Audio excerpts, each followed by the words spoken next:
And with that, hi, everybody. Thanks for joining us this afternoon. This will be recorded and sent out to you afterwards. So I have the privilege of handing the mic over to Blair McCaney, who's going to introduce Annette, um, and then we're going to go from there. Thank you, The everybody. mic, the microphone, but no camera. So first of all, really happy that MXM along with Keep Me are sponsoring this session. You guys know we're all about creating great member experiences and member loyalty. So quick story, and then I'll let Annette get rolling here. Annette was with Medallia back in 2007 when I was president of the Gold's Gym Franchisee Association, and Gold's Gym had purchased the Medallia platform to roll out across all its locations. Annette has a lot to do with where MXM is today and how MXM was built for the fitness industry.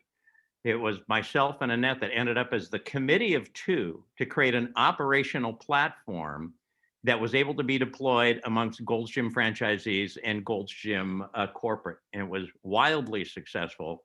And Annette had a tremendous amount to do with that. So I've totally always respected Annette's viewpoint, and she has gone on to write her book, what I have sitting right here. I was going to hold it up in the camera, but I can't do it. Customer Understanding, and she has she has deep knowledge of very complex, sophisticated customer journey mapping. And so with that, I'll turn it over to Annette. Thank you. Thank you. Thank you. Thank you. So excited to be here today and to share. This is an amazing topic, right? Because we have all learned a lot from watching and following Amazon. And so thank you for that awesome introduction. And thank you guys for having me. I'm going to actually go off video because I've got 2 kids, school, Zoom, bandwidth, all that good stuff. But I'm going to pop up my slides right now, and I'll come back on for the Q&A. So give me just a second to share my screen here, and we will get started.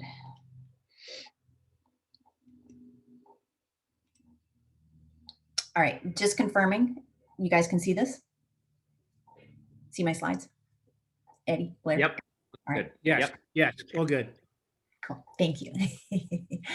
All righty. We're going to be talking today about increasing member retention and growth and profitability, all that good stuff using the Amazon effect. I'm not going to go through this slide. It'll be in the deck when you have it. But all that I wanted to say here is that, you know, to add on to what Blair said, I've been in this customer experience space for almost 30 years now. And, you know, it's been a really interesting journey just watching how the experience work has evolved over time. So very exciting to have been a part of that for the last 30 years. So, alrighty, so let's go ahead and just dive in. And I always like to start my presentations with a definition. And the definition that's really important is, you know, customer experience. What is that all about? And just so you know, I will be using customer and member interchangeably here. I know you guys refer to your customers as members. And so I will, as I have said before, I'll use my Spanglish here and talk both customer and member here. So forgive me for that. So let's go ahead and dive in and talk about what the customer experience is. It is really the sum of all the interactions that a customer, that a member has with the brand over the life of the relationship with that brand. And probably even more importantly, the feelings, the emotions, and the perceptions that the customer has about those interactions. And I can't talk about what customer experience is without talking about what it is not. And it's not customer service, customer care, customer success, customer satisfaction, customer marketing. Those things all fall under the umbrella of customer experience. I'll call out one of these terms here because it's the one that's often used most interchangeably with customer experience, and that's customer service. Again, service is one of those interactions that I mentioned in the definition. And I like to use a phrase or a distinction that Chris Zane from Zane Cycles up in Connecticut uses to differentiate the two, right? He says that service is what happens when the experience breaks down. And I think that's a really important differentiation there, because one is proactively designing a great experience for our customers, versus the other being reactive and taking care of the customer when something breaks down. Customer experience also is not technology. Technology is really a tool, an enabler. It facilitates the experience that customers are having, but it is not the experience. And I'll talk a little bit more about technology as we go through the presentation. And I think another important thing to note is that customer experience is not just about what happens at the front line. It's also about what's happening with your back office folks. And it's really important that those folks also have a clear line of sight to how they impact the experience that your members are having. But why should we focus on customers and the customer experience? And I think that's obviously a no-brainer. You know, without customers, we have no business. They really are the lifeblood of the business. But right now, in a world where products and services are really becoming more and more commoditized, the experience really is that one true differentiator. You know, you want to win customers, you want to keep your customers, and in order to do that, you really have to deliver a great experience. And expectations of your members have changed, and you know, the experience looks a lot different, or their expectations of what the experience should look like is a lot different today than what it was, you know, even 5 years ago. And I think that's really what takes us to the Amazon effect, because I think Amazon has played a huge role in setting those expectations. So what is the Amazon effect? And I think that this quote from Amazon from a few years ago really sums it up nicely. And I think they've been pretty successful at it. Amazon's focus is to create an experience so magical that it disappears into our customers every day as their new normal. So a lot of the expectations that customers have about the experience today, regardless of what industry you're in, come from their experience with Amazon. And that's really become their new normal, not just when they're doing business with Amazon, but when they're doing business with any other brand or any other industry. And that's really what the Amazon effect is all about. That disruption that Amazon created in the retail space has bled over into other industries and really has become the frame of reference for customers' expectations and experiences across the board. So this is the new normal, right? These are the expectations of our customers today. And I think it's important to note that this isn't just about B2C. It's not just about your customers. It's also B2B. It's also the expectations that your vendors, your partners, your licensees, anybody in your ecosystem, in your experience ecosystem, is going to have these expectations that the experience is fast, convenient, easy, effortless, frictionless, simple, personalized, and they're looking for that instant gratification. So what does that mean for you though? So we're going to use the Amazon effect and the things that we've learned based on, you know, Amazon's business model and the way that they do business today as the basis for improving the member experience, increasing member retention, and ultimately really profitability, because, you know, we're talking about increased growth, increased retention, and reduced costs as a result of that. So there are really 7 things that we're going to borrow from Amazon's business model that I'm going to go through today over the next 25 or 30 minutes or so. I'm not going to read them all here. We're going to go through each one of these 7 one by one going forward. So Jeff Bezos has always been customer obsessed, and it's really served him well, and it's served Amazon well. He said in an interview back in 2018, the secret sauce of Amazon, the #1 thing that has made us successful by far, is obsessive, compulsive focus on the customer. So how do we drive that obsession throughout the organization so that every employee obsesses over the customer? Well, it starts with building a customer that is deliberately designed to be customer centric. Well, what does that mean? What is customer centricity? And I hear this term used a lot, and I hear it used incorrectly quite often. And I think it's important to note that, you know, really the culture is the foundation of customer centricity, right? I hear people talk about customer centric marketing or customer centric, you know, individual, and it's less about, you know, these various touch points. It's all about putting everything together and saying the foundation of the organization is one where everything that we do, the customer is at the heart of that, right? And that includes things like hiring, firing, making decisions, creating policies and processes, and a whole lot more, right? It means that there's no discussions, no decisions, no designs without bringing the customer's voice into that, right? It's, you know, you have to ask with, each one of those. How will this impact the customer? How will it make her feel? What value does it add for her? What problem will this solve for her? And it means that the business does everything with the customer's best interest in mind. The focus is on driving value for the customer and then in return for the business, right? And that's a huge shift for a lot of organizations. A lot of them don't do this today, right? They do have sort of those customer centric individuals, that, as they call them, or customer centric touch points, or they think they do. But again, customer centricity is really at the root of the organization. It is the foundation of how we do things. And so ultimately it becomes a culture shift, a mindset shift, and a behavior shift. But ultimately the benefits are real for both the customer and for the business. So these are the key principles of customer centricity. Number one, culture. I just mentioned that, right? Culture is all about core values and behavior. Culture can be described as it's how we do things around here. But how do your employees know how we do things around here if we haven't not only defined, but socialized and operationalized those core values? And really what that means is defining the behaviors that are aligned with each one of those core values and making sure that employees know what that is and that they're living and breathing the values every single day. Number two is about employees, right? Your employees have to be more first. Employees and their experience really drives the experience that your members have. Number three is about putting people before products, before profits, and before metrics. Number four, the fourth principle is around customer understanding. Listen, characterize, and empathize. And I'll talk a little bit more about this in just a few minutes. Number five is about outside in thinking and doing, right? Bringing the customer voice into everything you do. And then number six is about the platinum rule, not the golden rule, the platinum rule, which is treat customers the way that they want to be treated. So as you think about whether you're truly operating a customer-centric business today, you can use these 6 items as sort of a guideline or a checklist to really identify where you've got gaps and where you can do things better. So I mentioned that the culture is a mindset shift, a behavior shift, and a culture shift. And I'm often asked, well, how does that shift happen? What do we have to do to make that shift happen? And there's a lot of things that need to be done. But here's some ideas and some suggestions, again, taking into account the Amazon effect and some of the things that Amazon is doing and some of the things that other brands are doing as well, right? So top of the list, empty chair. This is a concept that was popularized by Jeff Bezos. He has in his executive staff meetings an empty chair. That chair represents the customer.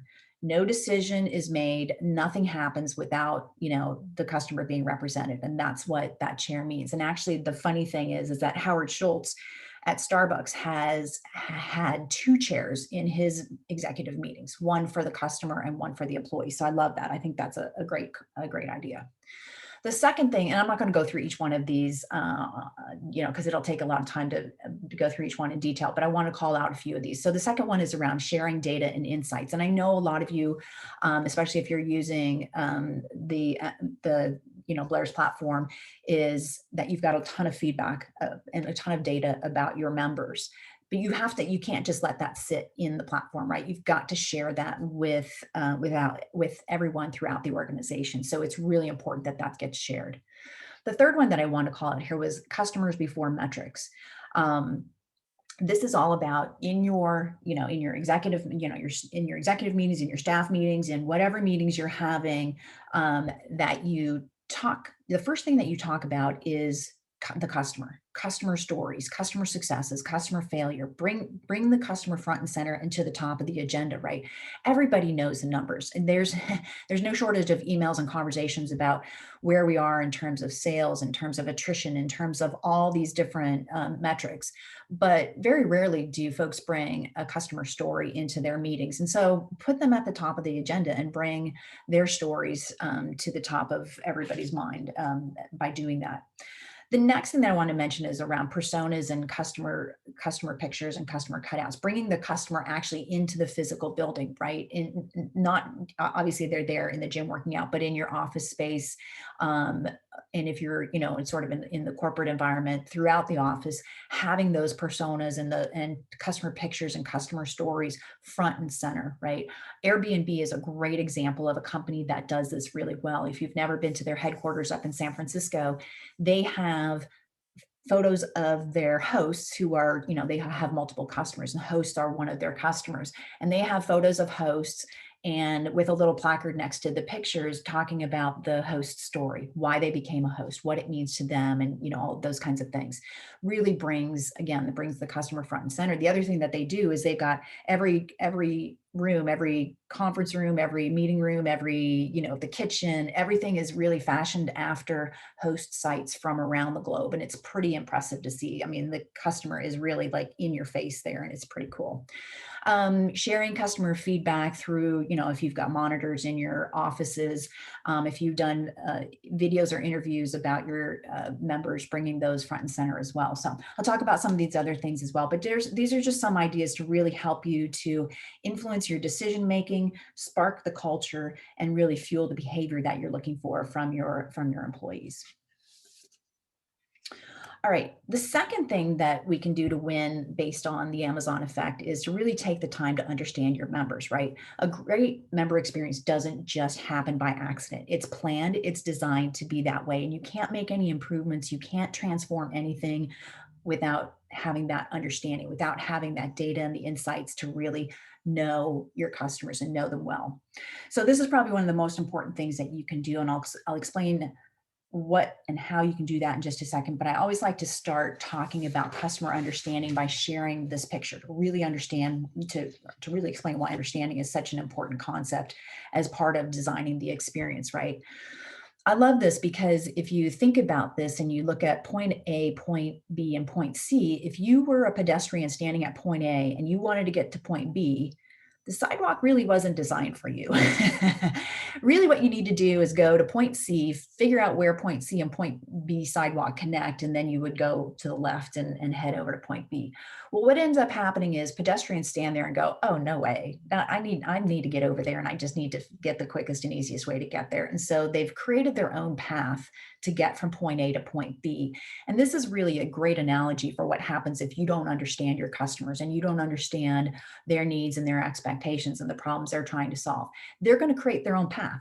They're going to use your products and your services in a way that they need to work, in the way that they need to solve their problems. And if it doesn't work for them, it's going to be really frustrating. And ultimately, if they are frustrated by it, they're going to leave, right? So I think, again, this is a great analogy for why customer understanding is so important. So I mentioned that there are 3 ways to understand your customers: listen, characterize, and empathize.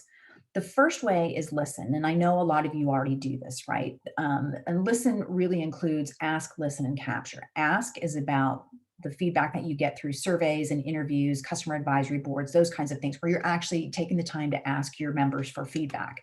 Listen is all the ways that your members prefer to leave feedback outside of those surveys or other methods, right? It's how they prefer to leave feedback, whether that's on social media, through online reviews, or even through your employees, just leaving feedback with your employees. And then the third thing that's included in listening is the breadcrumbs of data that your members leave behind as they interact and transact with your brand, right? And when you put all 3 of these together, when you marry all 3 of these pieces of data, you've got a pretty, magical things happen, because you've got a beautiful picture of who your customers are, their expectations about the experience, how well you're meeting those expectations or not, right? So this is a really important piece of customer understanding. The second thing that you need to do is what I call characterize. And characterize is all about developing your personas. We don't just look at our customers, our members, at a profile or segment level, because it's just too high level to really design the experience and to really get to know who your customers are. And so personas are really research-based personifications, like groupings of customers with similar needs, pain points, and problems to solve, preferences, value drivers, those kinds of things, right? And once we have those personas developed, then we can align our programming, our content, our rewards, our experiences, all of that to each of the personas around their needs and pain points and preferences, jobs to be done, all of that. So if you think about, for a club, right, your 55 plus persona is going to have far different needs and far different problems to solve than your bodybuilder persona. So that's just one way of thinking about personas, right? They're very different ways of looking at your customers, but really understanding them sort of at a more detailed level that allows you to build out and design the experience for them. And then when they're standing in front of a staff member, that staff member has their personal data, data that the member has left behind, however they do that, and then can personalize the experience, to that particular member, whether it's on the phone or, standing right there in front of them. All right, the third way that you can take the time to understand your members is really to empathize with them. And this is what I call or refer to as empathize, which is really walking in your customer's shoes and understanding the experience that they are having today. And this is all about journey mapping. Journey mapping is, this is what a journey map looks like. We're taking a step-by-step view of what your members are doing, thinking, and feeling as they try to complete something with whether it's, signing up for a membership, or it's renewing, or it's canceling, or it's, reserving, whatever it is, right? This is taking the time to really understand what they're doing, thinking, and feeling. And then, we incorporate other bits of data into that as well to really get a full picture of the experience. Typically, when we're doing this work in person, we throw up butcher paper on the wall and we give everybody Post-it notes, and we fill in these swim lanes of details about the experience. But, in the last year or so, we've been doing all of this work digitally, and it has been equally as successful and informative for brands. Now, journey mapping is often left as just that, the map, just the picture, just a pretty picture. And so on its own, it's a tool, but there really is a process behind this. And this is a 6-step process that I've created and have used with my clients. And I'm not going to go through the whole thing, but I am going to call out 3 major steps in this process that everybody needs to do, right? So the first one that I'll call out is step number 2, which is empathize. And that's creating your current state map. And that is mapping what the experience is today. The second thing that I want to call out is step number 4, which is introspect. And that's all about creating a service blueprint. Service blueprint is the people, the tools, the systems, the processes, the policies behind the scenes that support, facilitate, and help create the experience that the customer is having. And it's important to do this because, as I like to say, you can't fix what's happening on the outside for your members if you don't fix what's happening on the inside. So this is really about getting to the root cause, not just making cosmetic fixes that the member will feel, for now, but, maybe you solve it for 1 or 2 members, but you don't solve it for the universe, right? So you really need to get to the heart of the matter. And that's what service blueprinting is all about. And the third part that I wanted to call out here is step number 5, which is ideate. And ideate is all about designing the future state experience. And it's ideation sessions, it's future state mapping with your members to really make sure that when you design, when you deliberately design the experience that they want to have, that you've brought their voice into it and have captured what their ideal experience would look like. So those are the 3 ways that we use to understand our customers, and they're all very closely linked together and ultimately all provide a ton of data for you about the experience. But you can't stop there, right? Understanding is great, data is great, but you actually have to use what you learn to design and deliver a better experience. Actions really do, in this case, speak louder than words. So show that you've heard what was being said, respond to their feedback, don't take it personally, use that data then to improve the experience, and use what you've learned to help them, solve some problems or do some job. And ultimately, you can use this data too to develop and deliver new products and services for your members as well. And of course, ultimately, what we also want to do is make sure that we communicate back to our members how their feedback was used, how all of these learnings were used to now deliver a better experience for them. The outcomes of taking the time to do this are, they're powerful outcomes, right? They're 3 that I've identified here. I know there are a ton more, but these are sort of the 3 key ones that I'd like to focus in on, right? Number 1, a customer-centric culture, using what you've learned in everything you do, right? Putting the customer at the heart of your business. Number 2, building stronger relationships, listening, showing that you've heard what your members have said. Ultimately, what we're trying to do is find products for our customers, not customers for our products, right? So it's a very interesting distinction to make, but it's an important one to make. Find products for your customers, not customers for your products. And then ultimately, the financial benefits of doing all of this, right? The cost savings, the increased revenue and the profits and the customer lifetime value, because your customers they stay longer, and they engage more and use more of your offerings and pay for training and pay for other things that they ultimately may not have done otherwise. All right, so on the heels of that, number 3 is all about follow the data, right? It's important to highlight this is exactly what Amazon does. They follow the data. And it's also important to note that data is really at the heart of designing and delivering a great customer experience. Amazon lives and breathes data. Their data is real time, it's end to end, it's cross silo, and it really is rich in detail. So you've got a ton of data. You know that you have a ton of data. A lot of it is in real time, right? About your members, from check-ins, from personal training sessions, from, reservations for courts or whatever they're reserving, from pro shop purchases, and a whole lot more.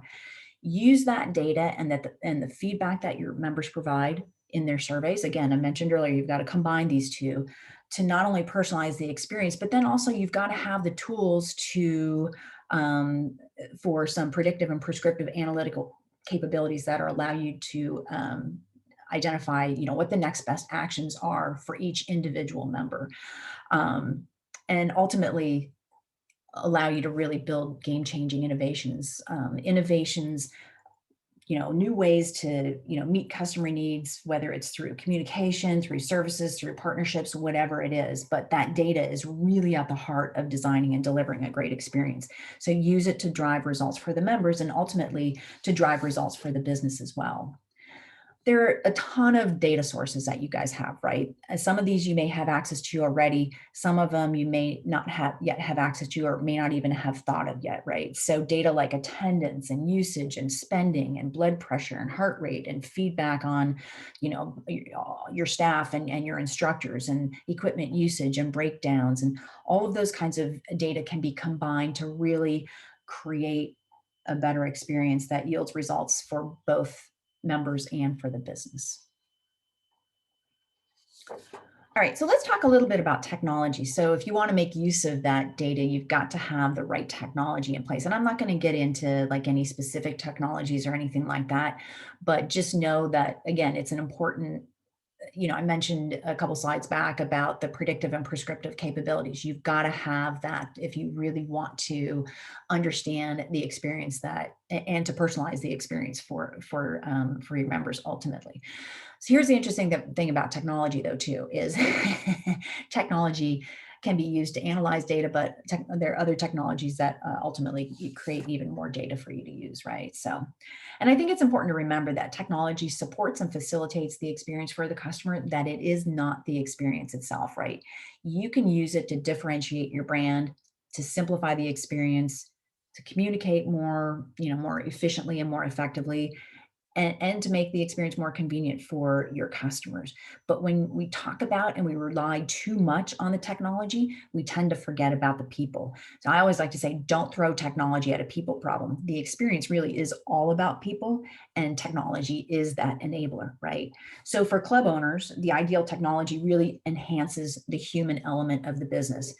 It has to reduce pain points, not only for your members, but for your staff as well. So if you free up staff time to spend time that they can use, time that they can then use to, build and strengthen relationships with their members, that's just one step in the right direction in terms of a better member experience. And then technology for your members, obviously, it needs to, maybe it makes the experience in the club more efficient, more, it's a better experience. But also think about, and we know this now, a lot of folks are still outside of the clubs and working out outside or elsewhere, at home or elsewhere. So any sort of technology for your members ought to provide them with content and communication that educates, it inspires, and keeps them informed, right? And it should keep them help them achieve the results that they're trying to achieve. But you have to keep in mind one last thing here. The more technologically advanced we become, the more people want to interact with people. So there's a real balance here. All right, the fifth thing that we've learned from the Amazon effect is the need to be frictionless. And I've already mentioned a great tool, and I'll talk about this again in just a second, for identifying where that friction happens, the journey map, right? If you map out the experience step by step, what the customer is doing, thinking, and feeling, you are going to find not only the pain points, but also the things that are going well that you want to keep doing. So we've got to be sure to identify those pain points. And yeah, that map is a great way to do that. But what is frictionless? Frictionless. How do we achieve that? What does that look like, right? Ultimately, it's how your customers define it, and that's why it's so important to get feedback, right? They will tell you where the pain is, and they will tell you where the easy things are. So I think first and foremost, you've got to make sure that you talk to your members about that. But frictionless really means that there's no extra effort on the customer's part. They don't need to repeat anything that they've already told you because you've already got that data and they've already told you what they need to tell you. So they don't want to repeat things multiple times. There are really no obstacles or impediments to whatever it is that they're trying to do. And it really, for them, it's all about minimum effort and a positive interaction at every touch point with your organization, right? How do we do that? Number one, identify where that friction exists, and that's through listening and that's through empathizing, right? It's through the feedback, it's through the journey maps. And then eliminate it ruthlessly. No excuses, right? No, oh, but we've always done it this way. We're going to keep doing it this way. You have to forget about that. The world has changed. You absolutely have to forget about that and get rid of, eliminate that friction wherever it exists, right? Make things easy and effortless for your members, whether it's signing up for a membership, adding family members, checking in, buying and scheduling personal training sessions, reserving a court, and yeah, canceling their membership too. Now, I know that's a painful one, but make it easy. And that's, sort of the last point of contact. It's a lasting impression. So you want to make that easy and frictionless as well. All right. The sixth thing that we've learned from Amazon is to not focus on the competition. And I know, I know this is difficult to do, and I'm not saying that you shouldn't be aware of what's happening, outside of your club or outside of your organization, but don't make it your life's work to be like the competition, right? So you have to think different, you have to do different, you just have to be different. You've got to stop chasing your competitors because your competition has changed, right? It's not the same as it used to be. That's really, really, really, really what the Amazon effect is all about.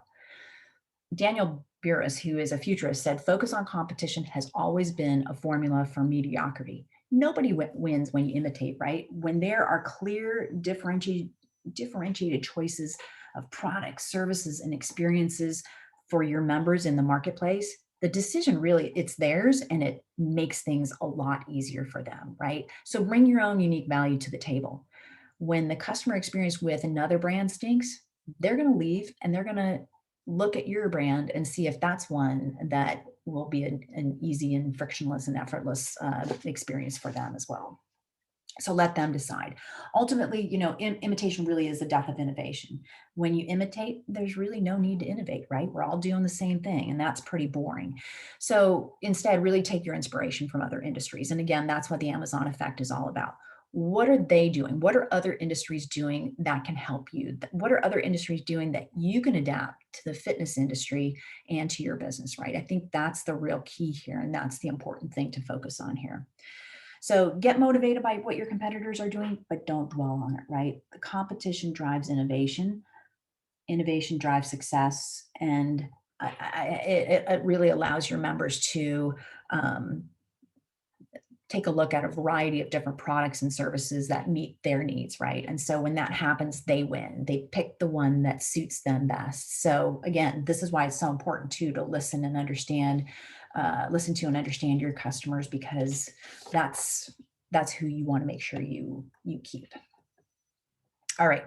I love this quote too. I think this is another one that back in the day, Jeff Bezos was talking about Barnes and Noble and said, really, look, you should wake up worried, terrified every morning, but don't be worried about our competitors because they're never going to send us any money anyway. Let's be worried about our customers and stay heads down focused. And I don't think Barnes and Noble is a retailer of choice these days. So I think Amazon has done the right thing there. So, all right. Number 7, this is a tough one. Be a one-stop shop, right? But I don't think it's impossible for the fitness industry. And I bring this one up because a few years ago, I had a client in the grocery industry and they were freaking out about Amazon. And they had a 2-day conference. I attended that conference. And for the entire 2 days, all they talked about was how do we stay alive? How do we survive in Amazon's wake?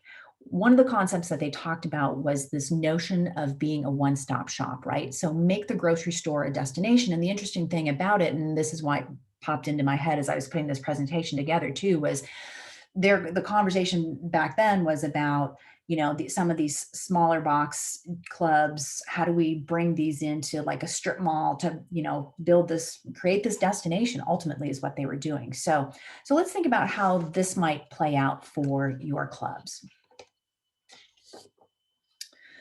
Are there any products or any services that are really complementary to the gym, right? Or that introduce convenience for the member? So things like, when I was working out at Gold's Gym, that Gold's Gym is no longer open here. Right next door was Taekwondo. So my kids went there for Taekwondo. There was a dry cleaner there. There was a flower shop there. So there were things that I could do all at once. There was a nail salon in the same parking lot. So there were things that I could do at the same time, after my workout or before my workout, or my kids were at the Taekwondo while I was working out, or whatever it was, right? So there are things like that that we have to think about that can either be offered in the club, in an app, or through a partnership with a business next door to help bring your members back every day, right? How can you be the fitness industry version of the everything store, right? And that's what Amazon is all about, being the everything store. But the important thing, again, to remember here is that we need to ask members for their input. What would convenience look like for them? What would they like to see in your app, in your partnerships, in your offerings, in the same, strip mall where your clubs are, that kind of thing. So we just have to remember that it's always about them and for them. So make sure to always remember to get member feedback on those kinds of things. All right, so there you have it. Those are all the ways that the Amazon effect and its lessons can be used to your advantage to really reimagine the member experience and to, drive and increase growth, retention, and profitability. But there's one more secret that I wanted to share with you. Really, the secret to success is this: be relentless in your pursuit to understand your members in order to design and deliver a great experience. And if you've never been to relentless.com, I would ask you to go to relentless.com. And I don't think you're going to be surprised by what you see when you go there. All right, so let's wrap this up. I'm looking forward to answering some questions. Real quickly, if you want to increase member retention, growth, profitability, here's the things you've got to do. Deliberately design a culture that puts the member at the center. Understand your members by listening, characterizing, empathizing, bringing that member voice into everything you do. Follow the data. You've got a ton of it, right? To personalize the experience and to make it frictionless. Embrace and leverage technology, but remember that people buy from people and that the experience is very much human. And finally, don't focus on the competition, right?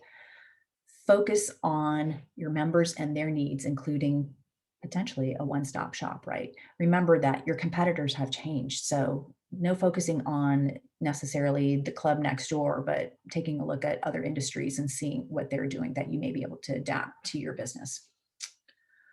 All righty. And with that, I thank you for your time. And Blair, Eddie, I think I'm ready for some questions. All right. Eddie? Okay, thank you, Annette, very much for sharing all the wisdom. And I apologize, I can't get back on video either, Blair. I think you did it. So I want to thank Annette for her amazing time and energy. Before we jump into Q&A, so put your questions in the Q&A. I'll give you a minute or two to do that.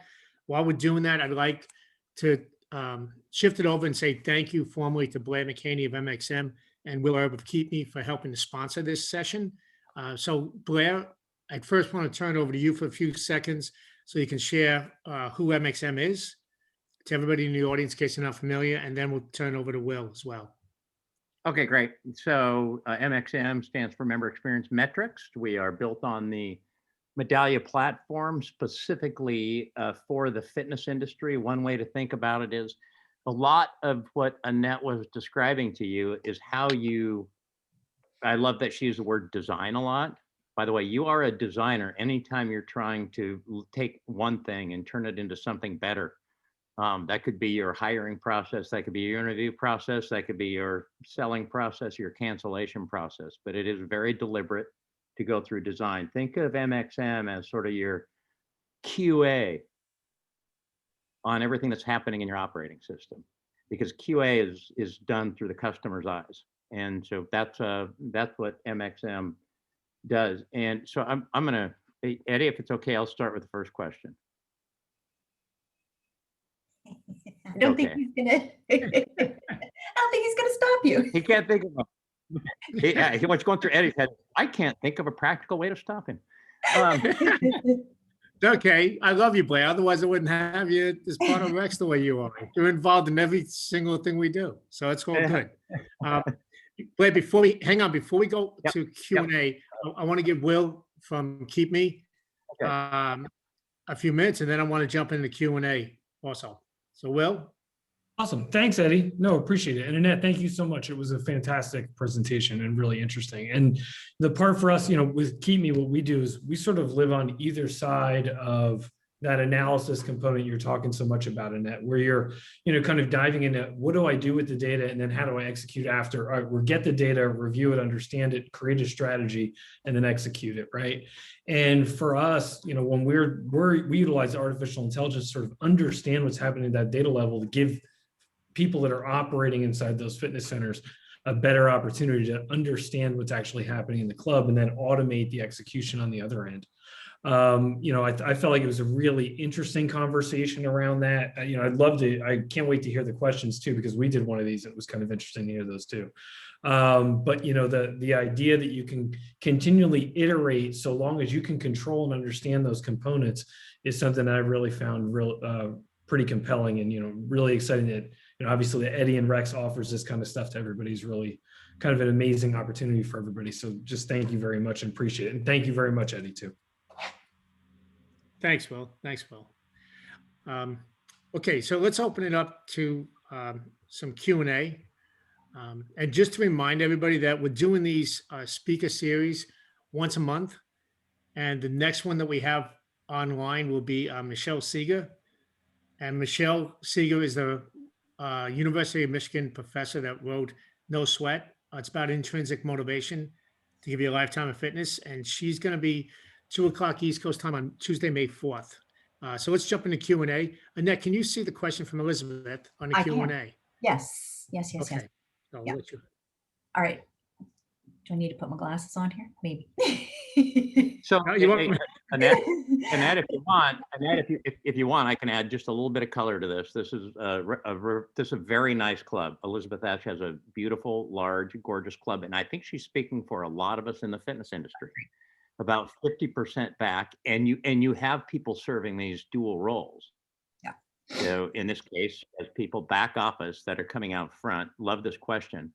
It's great. How do I best show my team how to put the customer first? What's the quickest way to that mindset, please? Yeah, and that's an awesome question. So a couple of things come to mind. So number one, there was that slide where, I started with the empty chair. So all of those kinds of things are sort of background supporting, helping them behind the scenes, right? But to help them on the floor, two things come to mind. Number one is, as the leader, you need to model the behavior, right? The only way that we can change is if we communicate, we model, we reinforce, right? Those are the three key things to make change happen. So you're going to communicate, talk about why it's important that we put the customer first and we put the customer front and center.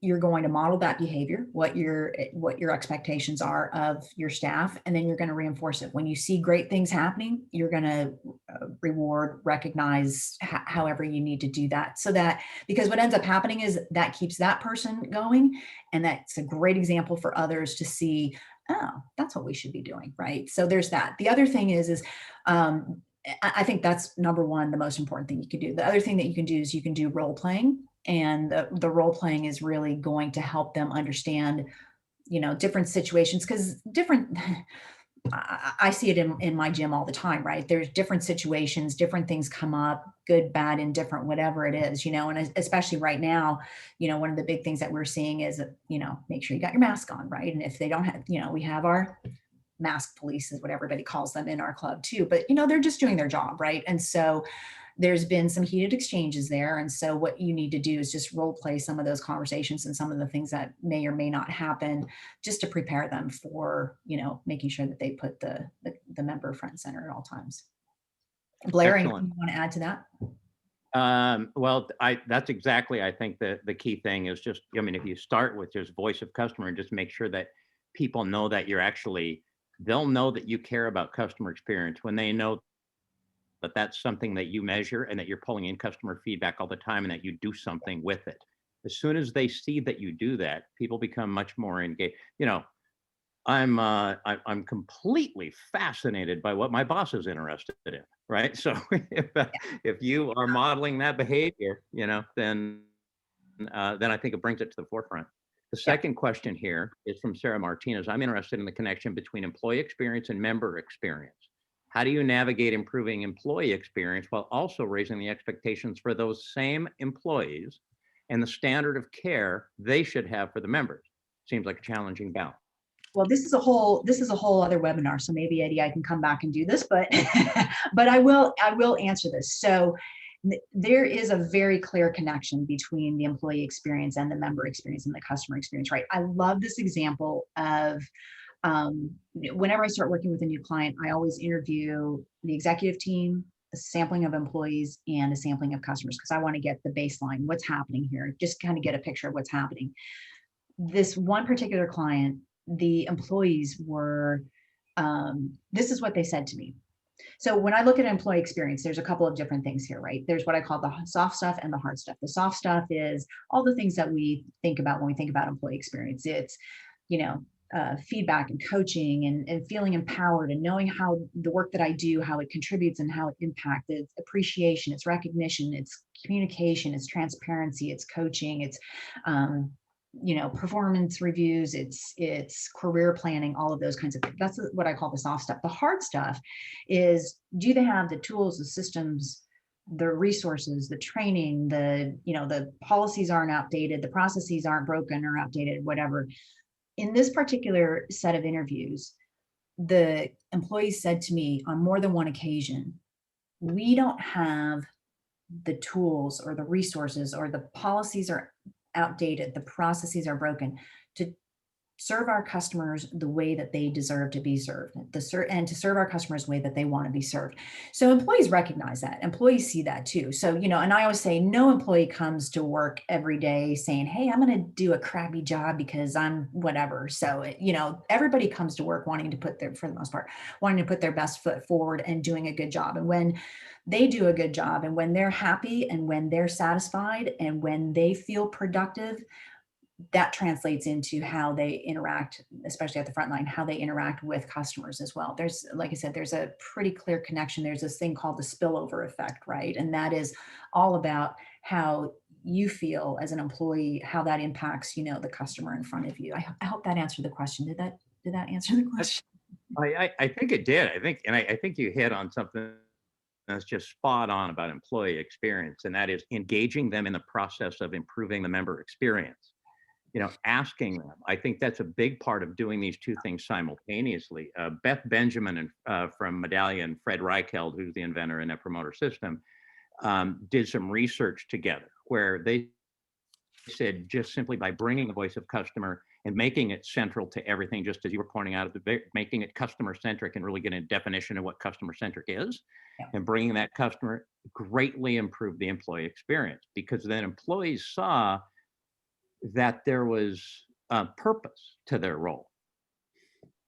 And as soon as they saw that there was purpose to their role, they behaved differently. And I think that's a balancing act that you can achieve by involving those employees in improving the member experience. I did an exercise one time with the front desk group. I just said, are there any policies, processes, or practices that you have to enforce that are personally painful for you? And in this group, they had 12. And it was like trying to build a violin, with a framing hammer. They weren't going to get with that. Yeah. Next one, Annette, anonymous. Agree with abandoning old ideas, including programs and equipment. Do you have best practices for convincing longtime staff, particularly frontline staff, and those with, quote, years of experience, unquote, that old ideas while embraced by a small but vocal group, that old ideas must be abandoned. Planet embraced this on a grand scale in the late 2000s when they all but refused to license former club owners to be PF franchisees. And what I think the context behind that is, Planet was saying, no, we need new thinking in here. We don't want people coming in with what, their old ideas. So I have a really interesting story. This one just popped into my head as you were reading that. And it goes back to how I answered the other question earlier around the leadership and how leadership really has to model. So a couple of different thoughts. I'll come back to the story that I have about leadership modeling, but also really sort of tying. Oftentimes we have to build the business case, not just with executives for doing this work, but also with employees too, and really tying and giving them a clear line of sight to how those things that are broken are not, or the way we always used to do things, or we've always done things this way, no longer fit the mold for today, right? And the business evolves and everything evolves. I think, the involving them in the journey mapping process, in that service blueprint, because that service blueprint really gives the back office and folks who have always seen how things have done, because I can guarantee you not a lot of companies do service blueprinting, but if you do, I think you'll find that things are broken. And again, to your point about the policies and the processes, that stuff is broken. And if it's broken and it doesn't work, what we need to do is show how if we eliminate the pain for the employee, we will also eliminate the pain for the customer. I think that's the big connection there. But my story about the modeling of the leadership modeling the behavior, about 2 years ago, I was speaking at Fiserv's annual client event, and the CEO of Fiserv had Troy Aikman as his fireside chat the second morning of the event. And Troy bought, when he bought his first car dealership, and if you guys know Troy Aikman, he's a pretty sharp dressed man, and he loves to always wear a suit, and especially when he's, doing business. And the first day he walked into his dealership, he noticed that all the sales guys, and they were all guys, were just wearing khakis and polos, or, certainly not sharp dressed, and certainly not up to his expectations for how he believed that the salesman should dress. And so he made the conscious decision, I'm not going to say anything. I'm just going to come into the office. I'm going to dress the way that I dress, and we'll see what happens. And so at the end of the first week, almost half of the guys had changed their attire and came into work wearing suits. And by the end of 2 weeks, everybody was wearing a suit to work. And so I think that just shows the power of when we model, when the leadership team models the behavior that they expect, how powerful that is for the rest of the organization. Love that story. Love that story. I think on, some companies,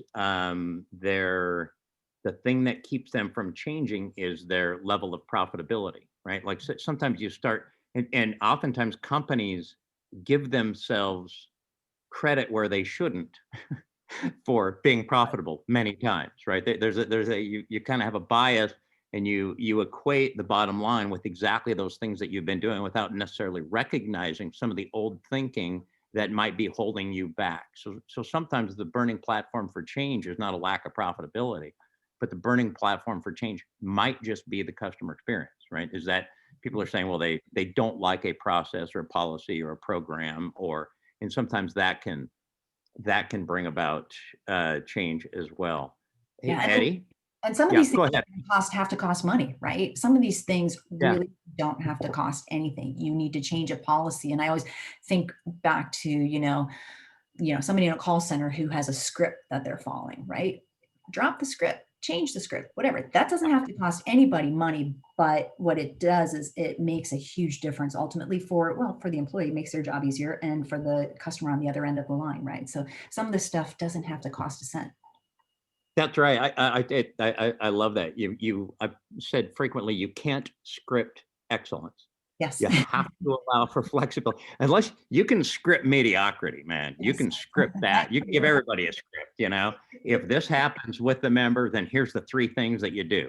But Yep. at some point, it's going to come down to having people that understand the principles of your organization and let them use their heads and hearts to respond to that customer and customize that experience for that member in real time. Yep. Exactly. Eddie, I know we're running up against it. I think we are. We've got about 2 minutes left. So I want to see if there's any other last minute questions. Will, were you trying to send through a question? Will from Keep Me? Oh, no, I'm okay. Thank you very much, Eddie, though. Appreciate it. Good.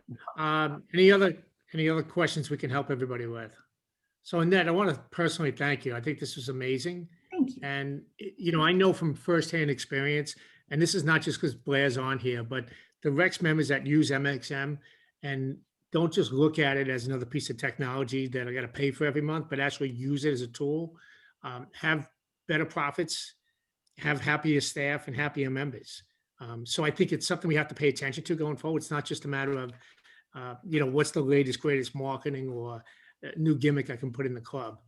It really is putting the customer first and Absolutely. really making a difference. And I really like, some of the comments you talked about, really about finding products for your customers instead of customers for your products. Figure out who your customers are and then how best you can serve them. So with that, I want to say thank you, everybody. Thank you, Will and Blair, for your support of Rex and your sponsorship on this. Annette, thank you for putting this on your busy schedule to share time and energy with us. We really appreciate Thank you for all having the me. wisdom. And no, thank you.